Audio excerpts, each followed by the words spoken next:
तर मित्रांनो, आज आहे आपल्या पक्ष्यांचा 10वा दिवस। हे बघा कसे सगळे व्यवस्थित ऍक्टिव्ह आहे पक्षी। फक्त आता प्रॉब्लेम असा आहे की पोल्ट्री मधली जो मुलगा काम करतो तो गेलाय 2 दिवसासाठी सुट्टीवर। तर आता 2 दिवस सगळं काम मलाच बघणं आहे।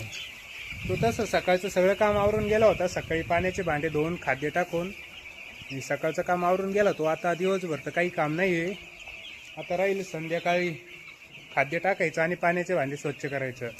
आणि हे जे पडदे आहे ते वातावरण बघून वर खाली करावं लागतं। जर जास्त थंडी गार वारा सुटला तर हे पडदे वर करायचे, हे पडदे असे वर जातात।